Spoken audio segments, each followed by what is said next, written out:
Stay connected to the world around you. KPBS brings you trusted news, compelling stories, and in-depth reporting every day.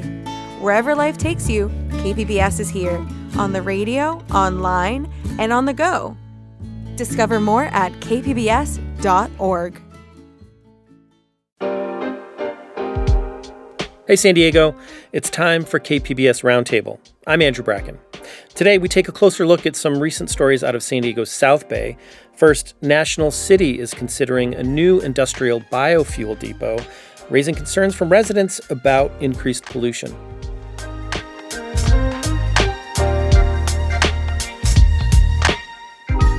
We take a closer look at the debate around the project in a community that has long been impacted by pollution's effects. These are far-reaching decisions, and they're far-reaching because they have really personal implications for a lot of people. Then, why Chula Vista is considering stricter rules for e-bikes. All that, plus the weekly roundup. That's ahead on KPBS Roundtable.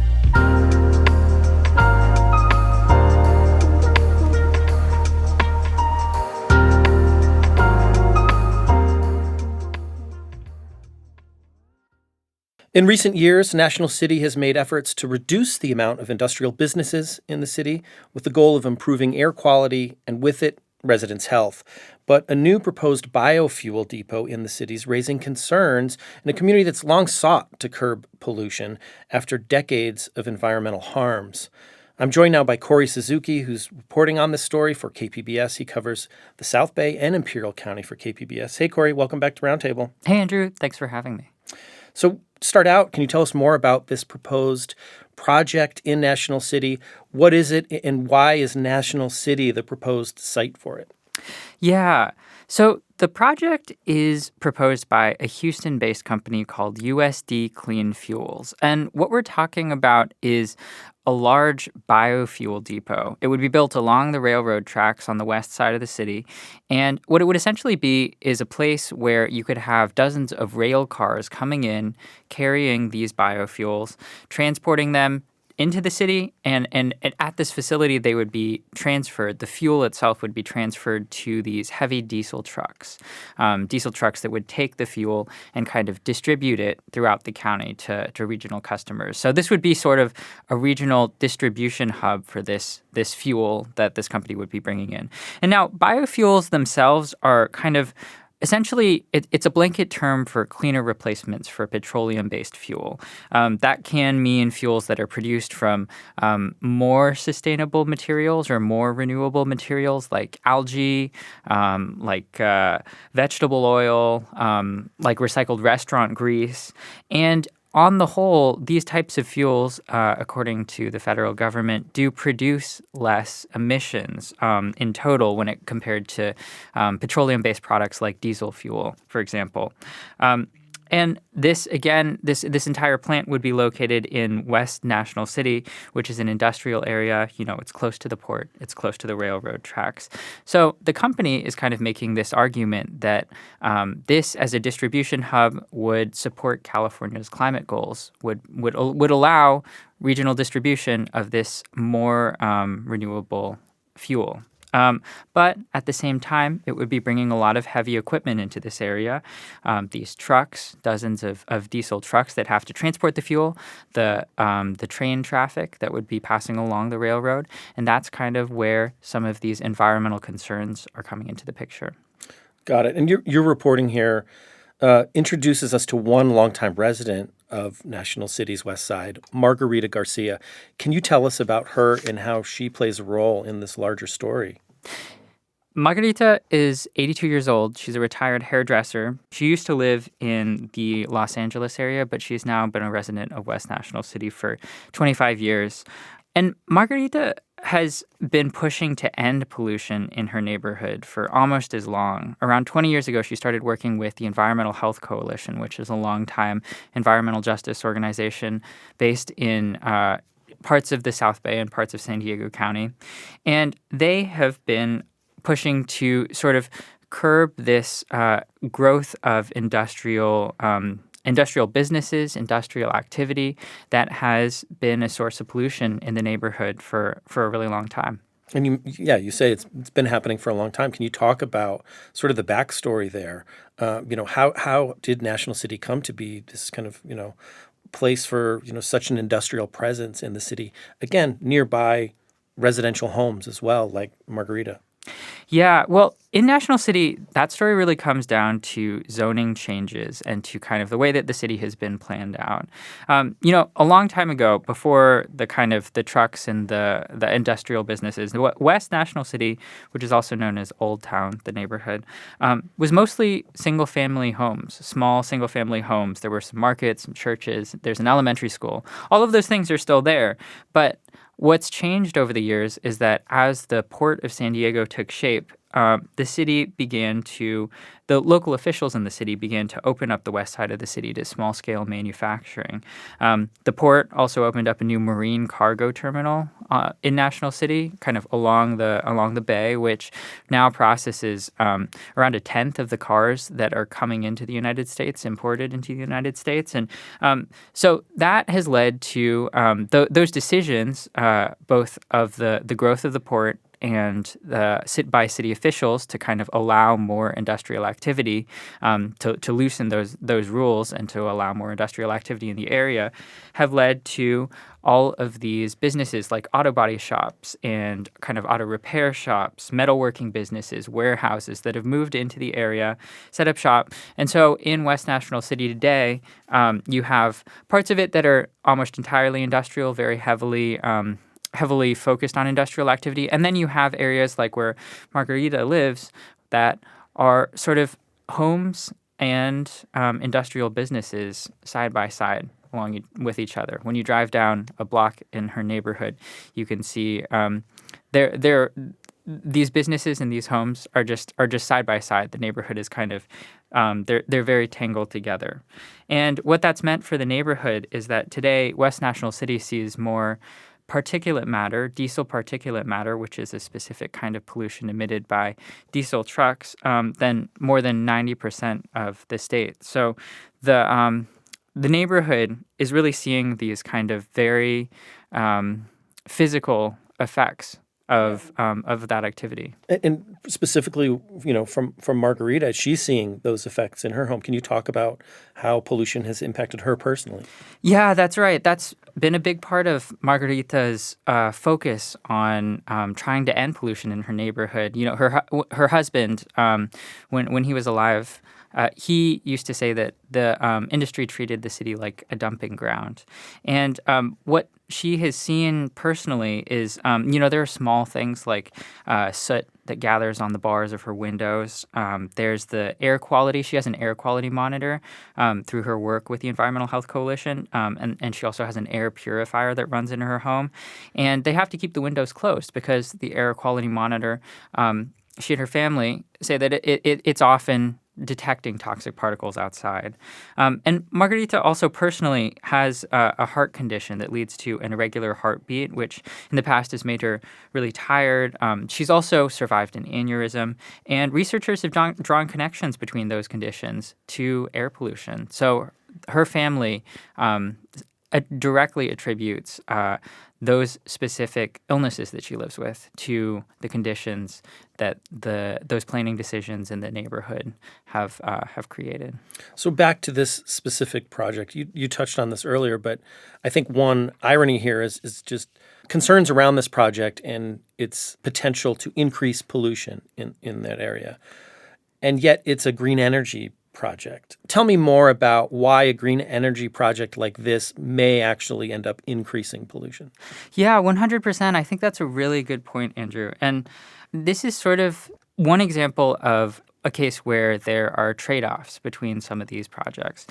In some ways, the company behind this project is making these big claims that this facility will support California's goals to clean the air, to reduce pollution, to reduce climate warming emissions, as we all need to be doing. And so these are some large targets, and it's true that California has a long way to go, and that the state has said that biofuels will play a role, especially now in these earlier years, in achieving those goals.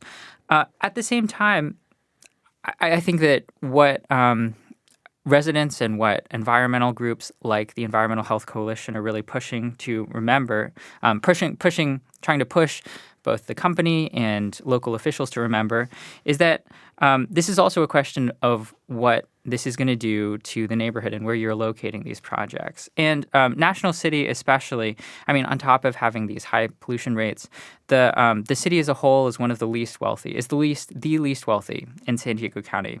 It's also one of the most racially diverse places. Those two factors combined make it one of many places across the U.S. where pollution is concentrated in communities of color and poorer neighborhoods by these old planning decisions and ongoing decisions, too.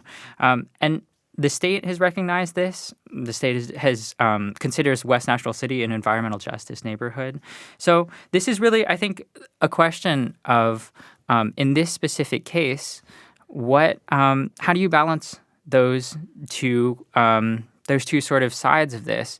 The kind of broader goal of reducing emissions, the kind of need for more biofuels in California, and also, the need to protect people's health and the need to keep people safe, and especially in neighborhoods that are already dealing with higher levels of pollution and where there's been sort of this ongoing effort to actually reduce that level of pollution, which this facility would not contribute to. So you've talked a little bit about this company, USD Clean Fuels, out of Houston. How have they responded to residents' concerns? Yeah, I think USD Clean Fuels is really focused on the idea that this would be a good thing for the region. This would be a good thing for San Diego County, for National City, in terms of this broader effort to reduce dependence on petroleum-based fuel. They also make the argument that, this depot would reduce the overall amount of distance that the fuel needs to travel just by having a regional distribution hub. And the company has also made this commitment to deliver a specific community benefit fee to the city of $200,000 every year that the facility is operating, which, it's National City is a small city, so that amount I don't think is insignificant. It's also certainly not, an amount that's gonna transform the city's budget. So I think there's kind of a question of how much that's actually worth to residents. City staff have suggested that money could go to continuing to help push more or press more industrial businesses to eventually move out of the area in the west side of the city. They've suggested that it could go to programs like National City's free electric rideshare program, which is called Frank, free rides around National City. So there are different options on the table when it comes to that, and the company has said that they're committed to that amount of local funding for city services. But I think it's still up in the air right now whether or not those that specific pledge, whether residents and whether local elected officials will see that as enough to offset sort of the potential risks to residents' health. So in a draft analysis done by the city, the project was found to not be in line with National City's climate goals. I think it found, you're right, the project would emit something like the yearly equivalent of about 350 cars. Yet the city still decided to move ahead with the project. Why? Yeah, that's right. And I mean, just to be clear here, what has happened so far is that city staff have done this environmental analysis. They've been evaluating the project for some time. The company first announced its intentions publicly in 2023. So this has been a long process. City staff have been evaluating the potential environmental impacts of the project. And what's happened so far is that staff members have said that they think that the Planning Commission, which is sort of the first city body that will take a look at this proposal and make a recommendation, city staff have said that they think the Planning Commission should move it forward and should apply for the permits that the project needs and should approve the environmental analysis. At the same time, there's still a number of decisions that the project will have to make it through.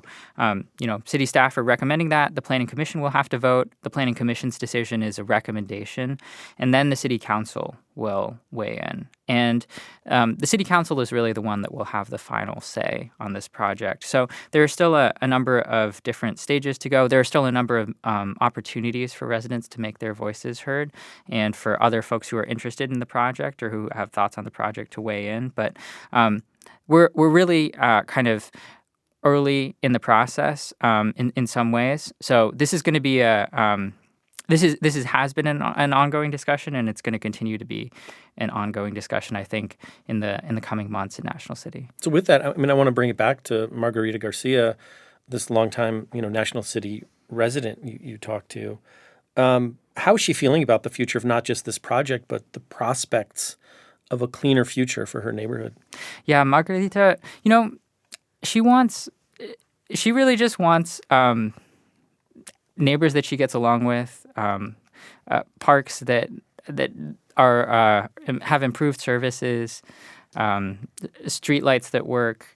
She doesn't have specifically. I think she wants to see the city continue to follow through on some of the pledges that it's made. I think she's really thinking about this in terms of these ongoing efforts that National City has taken to try and clean up pollution that you've mentioned. I mean, National City in the decades since these planning decisions were made and since these industrial businesses became a presence in the city, National City has not just stood still. Local elected officials have tried to, local residents have tried to get the city to clean up pollution in the neighborhood, and local elected officials have taken decisive steps in that direction too. And what Margarita told me that has really stuck with me is that she sees this as a moment where they all have been working together to try and clean up the city for a long time, and that this project now, I think, she would see it as a step backwards. So it's really going to be, I think, something that she's paying close attention to, and to her is going to say something about how local elected officials are thinking about those priorities right now, and whether they're still planning to stick to that pledge, at least in the short term. And finally, Corey, I was just curious what you take away from this. I mean, what is this one single local project here in National City? What does it tell you about, larger conversations around environmental justice? We've talked about, California's climate goals. How does that what do you make of that when looking at this one individual project that is looking to transform a community, but also in the hopes of reaching some of these climate goals? I think that this project is really, in some ways, it comes at a really fragile time. It comes at a really fragile time for a lot of these different sort of larger goals that we're talking about. In California, California has set these goals for electrification of cars and of trucks and of other heavy equipment, and these are all in service of trying to clean the air, reduce some of the nation's most polluted air in the state, and to curb climate warming emissions, to try and slow the ongoing effects of climate change and slow our contributions to climate change. And under the Trump administration, since President Trump took office in January, the Trump administration has really taken steps to scale back some of those goals, to reduce California's ability to take those most ambitious steps. So I think that there's really a lot up in the air right now. There's a lot of uncertainty around what California can do without the ability to enforce some of these rules or these goals that they've set. There are a lot of organizations that have lost funding for projects that were dedicated to environmental justice efforts under the new administration as well, projects that funding that was cut by the EPA. And so there is a lot about this moment and a lot of momentum here that I think is ongoing, but is also in a very uncertain place in terms of what happens next. To me, this project, it was a conversation that began during the Biden administration, long before the Trump administration, and it's a project that's going to have ramifications until long after the Trump administration has left office. And So I think that, to me, what this project is just another example of how these decisions that are happening at a very high level have very real effects on how people are living their lives across California, across San Diego County, across South Bay, and that are going to really decide things like, what someone like Margarita can do during the day, whether she is able to keep her windows open or has to stay inside, the kinds of diseases and conditions that people live with. It's these are far-reaching decisions, and they're far-reaching because they have really personal implications for a lot of people. Well, it's a great story, Corey. I mean, what's also interesting, you cover not only South County, but you're kind of covering similar stories on this issue in Imperial County as well, because they have their own struggles with environmental justice, and it's kind of interesting to see those dynamics there in those different communities you cover. I encourage everyone to go check out Corey's story on our website at kpbs.org. You can also see some of Corey's photographs, which are always a highlight of his reporting here. Corey, thanks so much for being here. Thank you so much, Andrew. Means a lot.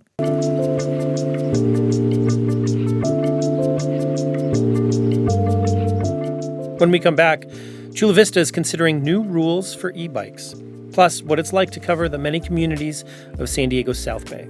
That's ahead on Roundtable.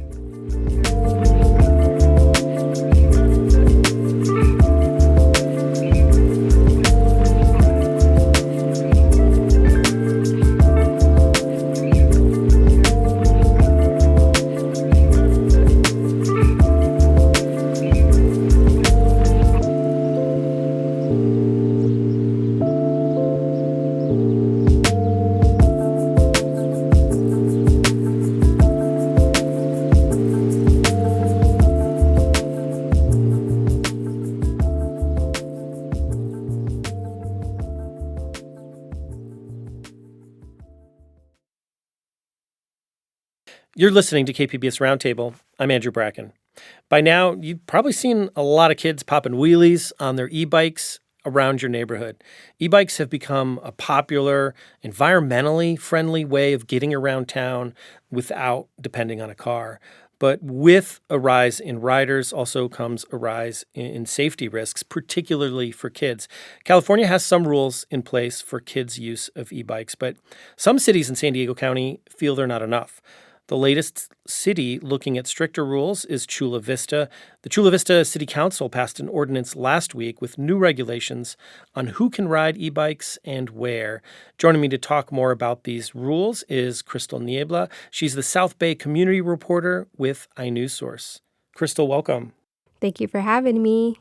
So what does California state law currently say about kids riding e-bikes? So Tasha Berner, the assembly member who authored the bill 2234. And basically, she authored a bill that says, hey, these e-bike injuries that are coming from specifically young children are getting out of hand. So let me write this legislation, get it signed by the governor. He signed it. And she noticed it specifically happening in North County cities. So she authored that. It's coming out as a pilot program. So this is going to sunset in January 2029. So these things include things like having a priority on education rollout. So things like, instead of us being punitive with people on making these violations, we're going to try to have a educational campaign for people to ride a little safer. There's also suggested fine of $25. So that's all listed in the bill. And so what the San Diego cities are going to do is look at the bill, see how they can use that bill to write their own local version. Berner is saying that, hey, I'm writing this bill based off of what the national data shows. And that shows that a lot of the accidents that are happening in which e-bike riders, and it's not just limited to e-bikes, I want to be clear on that. It's like other types of like electric. Like scooters, yeah, like those sort of like one-wheel electric Yeah, things we see all there's over? like these things that you can step on, and then they're on the side. They look like some There's so many, futuristic right. things. But I think the e-bikes are the ones that are most visible and frequent. The kids that are not allowed to use these e-bikes are under 12. So something that Council Member Michael Inzunza, who's for the city of Chula Vista, is saying that no kids under a certain age, like this young, fourth or fifth graders, should have any business like riding e-bikes. Like they're too dangerous for them. And he's also saying that we should require the helmets need to be mandatory. That's another thing. Another regulation as part of the Chula Vista ordinance is saying that no people under the age of 18 can transport any passengers on these electric vehicles. Can you talk more about why Chula Vista decided it wanted to make these rules stricter for kids? Council member Inzunza was saying that he has a lot of schools in his district. He's saying that he's received a lot of complaints from his constituents saying that, there needs to be some type of regulation on kids riding e-bikes recklessly or, some type of education for pedestrians and motorists, because it's also not just all the responsibility on the riders of these electric micro-mobility vehicles. It's also the infrastructure built around that and how intersections can be dangerous, even if you're an e-bike user or not. Like, if you're a pedestrian, if you're driving a car, it's dangerous. So this is just like a closer analysis on the e-bike usage. Chula Vista city officials, they cited a study when talking about this law. Tell us more about that study and what it found. So the study that was cited in the decision being made to pass the ordinance in Chula Vista was a 2024 study. It was a federal study. The Consumer Product Safety Commission report is what they were citing. And that report showed that these micromobility vehicles injuries across the nation increased by over 150% between 2017 and 2023. And that of that group that was experiencing injuries, children under the age of 14 made up 1/3 of those injuries.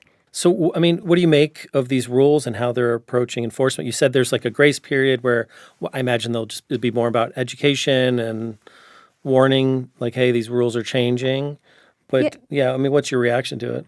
Yeah, the council member Inzunza was saying that, we're going to work with the local school district and try to get this ordinance passed before the school year starts. And we're going to work with them to put out an educational campaign of what to do and what not to do when it comes to riding safely on these e-bikes.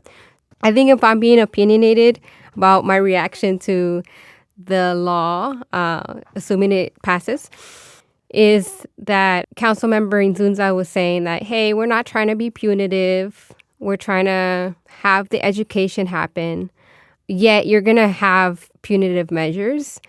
For me personally, if I'm seeing politicians saying, well, we're not trying to be punitive, but we're telling you one thing and we're doing another thing, I feel a little gaslit there. And if you were really trying to not be punitive, you would do something else. I think the educational campaign is a great idea. I'm just personally concerned about if there was an equity lens taken to the fines. I guess like follow-up questions that I might have in future reporting is, where are you going to be enforcing this? What parts of Chula Vista? And I always ask where, because it's like, are you taking the equity lens of looking at people's socioeconomic statuses? Are we going to see a repeated pattern of like Black and brown neighborhoods being fined and having their vehicles taken away? That'd be a question that I would ask. So of where they would try to target their enforcements. Well, that's where I was my head was going as well, is like, we're talking about a form of transportation. So for folks, you said, thing, they can confiscate the devices potentially as part of this law, but you're talking about something to get around. So how what's going to happen to people if they don't have that? Also, the environmental piece of it, right? I mean, these are like, they are really great to get around. I mean, I know we joke about the popping wheelies and stuff, but it is a really powerful way to get around in a lot of like hilly areas around South County and all over the county, right? So yeah, like when I've done reporting about bike lanes in the past, and I've talked to bike enthusiasts, either those who are very environmentally conscious, or they just do it as a hobby. One of the things that they actually have shared with me is that, hey, bike lanes are actually not that feasible in certain parts of the city because of the steep hills that they have to go up. So one person I interviewed like last year, he was like, we need e-bikes. We need more of that. Like, that's something that's actually feasible that would actually make people ride on these bike lanes. So there's so many layers to this. So you mentioned there's, 2 votes here. So the council, their next vote is on July 22nd, next week. Correct. So, Crystal, in the time we have left, I kind of wanted to take a couple minutes and talk a little bit more about you and, how you approach your work. I'm wondering if you could share a little bit about your own story and how you came to become a community reporter with iNewsSource. Oh, that's a long story. Do you want the long story short?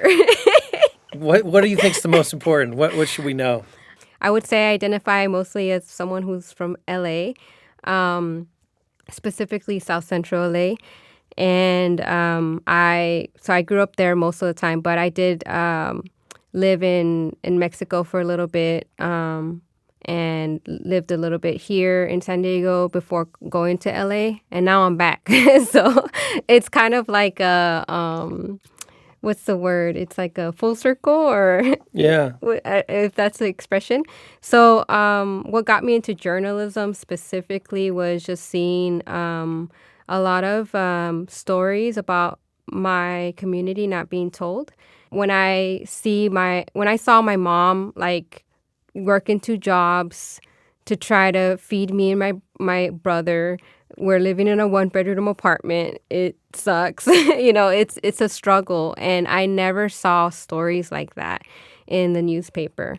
My mission as a journalist is just to, 1, illuminate representation of people that haven't had that space in media, not only through my stories, but also me existing in media as well as a person of color. And then secondly, I think now that I've been becoming more confident in my accountability reporting as well as like investigations, I want to get somebody fired. Like I'm trying to. I'm kidding, but I could be kidding, but I could be not. But I'm trying to like just hold. I want to hold people in power accountable because I feel like this is gonna sound corny, but Spider-Man's uncle said, with great power comes great responsibility. And I feel like sometimes we've seen so many instances where politicians are not behaving responsibly and in the end are harming the public. Well, I think, one topic that, I don't know, frequently we come back to on Roundtable is just how journalism is changing, or maybe how it should be changing. And it's kind of some of the stuff that you're talking about there and your reasons for wanting to get involved in it. But I'm wondering how you view the state of journalism in San Diego today. I mean, say representing South Bay specifically, and maybe how it could be better in your view. I think we just need more local reporting. There's not enough reporters. And I think we all know that on a national level.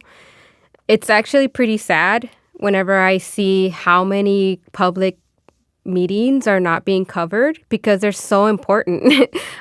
Because it's like a trickle up, or I don't know, a stairway up to a higher power of government. But if I'm thinking about like lower level committees or commissions or something, or even neighborhood community planning groups or something like that, where people are sharing ideas that will eventually make it to like the city council. And when people are speaking about these ideas in these lower level at like groups, I think those are really, really important opportunities for people, the public, to not only learn about, but also get involved and like, hey, maybe I want to share my 2 cents on that, you know? Yeah. So, and if, say, they see something on a, like a low-level commission that they don't like, they can go to that meeting and be like, hey, I don't like that. Like, don't send that to the council. Yeah, and like we were talking earlier, even for this story on e-bikes and what's happening in the Chula Vista City Council, I think that came on your radar through actually, spending time and looking through those agendas, which are not always like the most user-friendly or It's so accessible. boring. I'm not going to sugarcoat that. Oh, it's so dry to read that. But I'm like, what does micromobility mean? Like, I had to Google that. But to your point, I mean, that's important. I know iNewsSource, you all have a San Diego Documenters project, right? Correct. Which kind of involves the community in that. Can you talk a little bit about that? Yeah, so our Documenters program pays people, it could be anyone, just as long as you take the training, to attend these community meetings. It can be any type of public meeting. It can be something like, I'll give you the example of the Human Relations Commission in Chula Vista. It can be attending an Imperial Beach council meeting. It can be looking at, even if you want to focus on, say, San Isidro, you could go to a community planning group meeting there led by them. It allows us to have kind of act like an eagle and like, or a hawk, whatever bird, and have an eye on everything. We're trying to keep track of what we think is newsworthy, obviously. But I think the other layer of what I like about the Documenters program is that I think it's actually making people feel really empowered about their contributions to disseminating knowledge, as well as making them feel more educated. Because I think another thing that kind of annoys me about government is that how language is used as a way to serve as a barrier for people. The more and more that these documenters are attending these meetings, the more competent they will become in deciphering this like very jargony language so that they know what's going on. Well, we know the ongoing challenges of journalism, but we appreciate you coming, sharing some of your approach. I think it's been really enlightening. I've been speaking with Crystal Niebla. She's the South Bay community reporter with iNewsSource. Crystal, thanks. Thank you.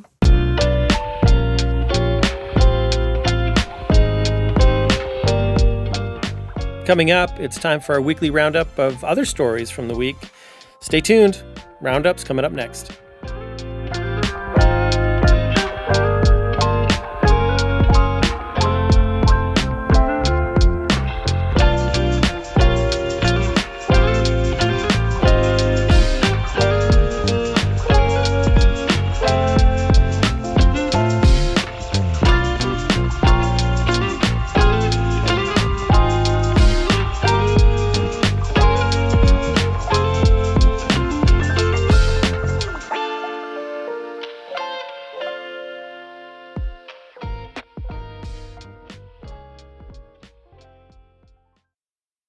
Welcome back to KPBS Roundtable. I'm Andrew Bracken.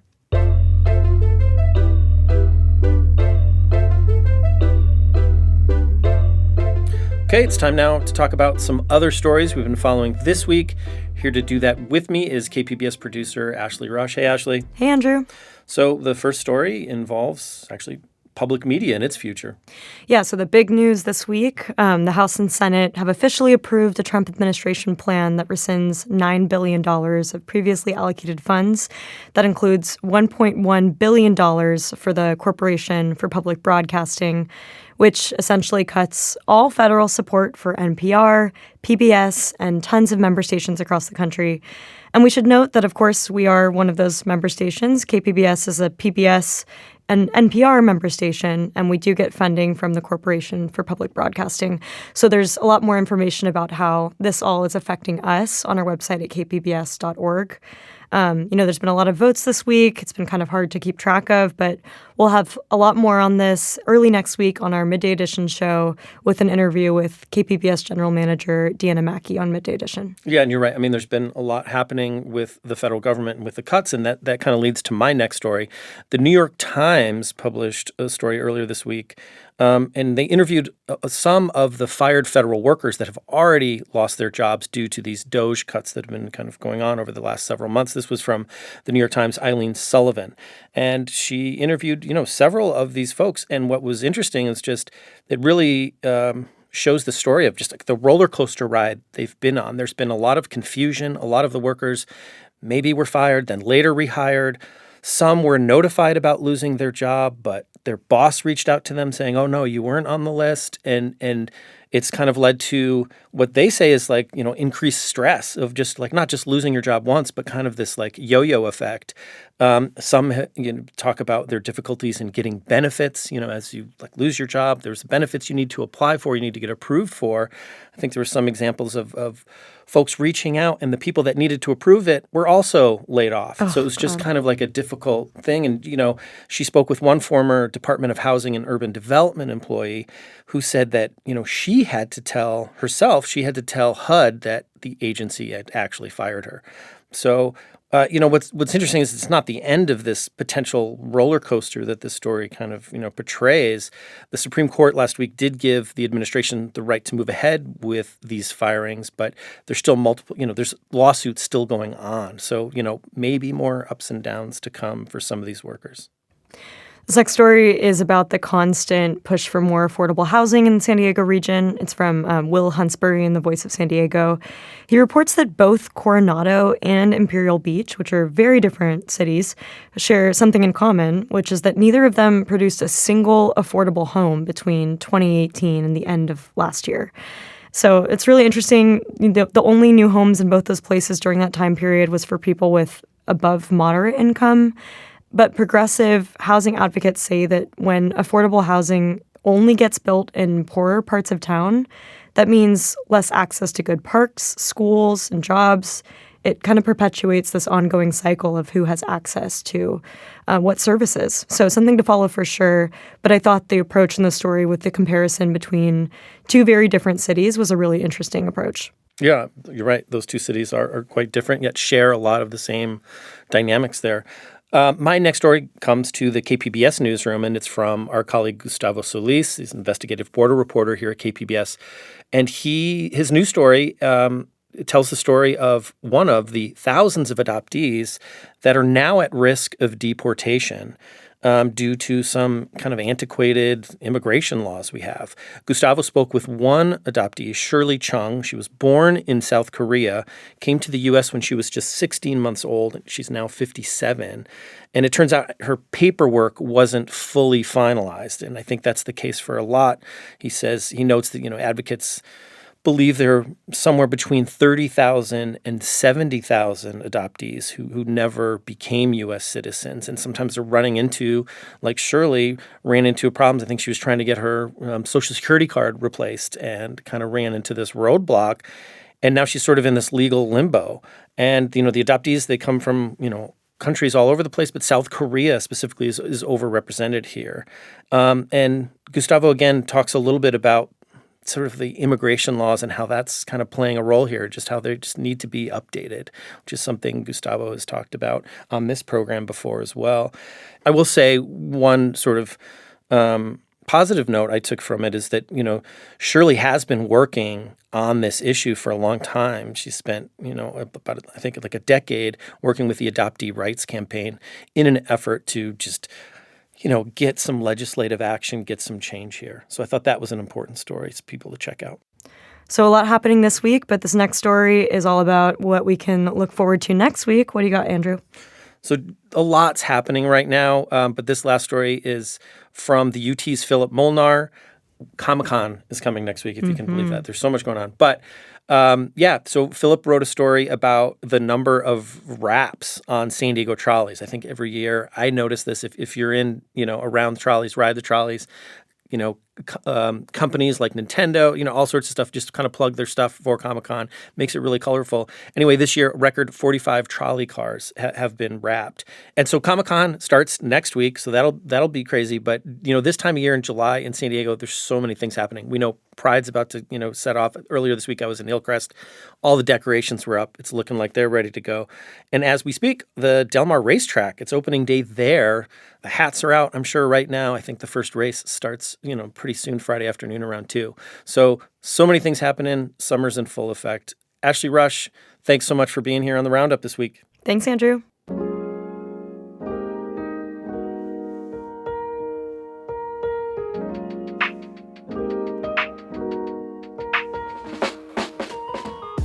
That'll do it for our show today. Thanks so much for listening. You can listen to the show anytime as a podcast. KPBS Roundtable airs on KPBS FM at noon on Fridays. Again, Sundays at 6 a.m.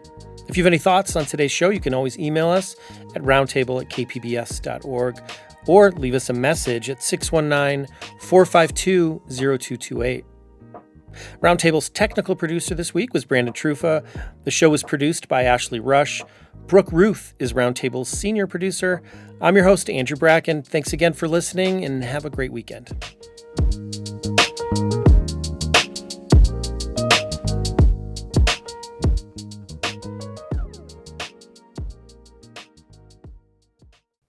Now on The Finest, the story of 3 friends who grew up in Southeast San Diego during an era of rising crime and aggressive policing. In graffiti, they found an alternative to gang life, but in their case, staying out of trouble landed them in it. I open it up and it's the police, and I'm like, oh. And on their way out, they turn around, they're like, oh yeah, we also got a warrant for your arrest. Listen now wherever you get your podcasts.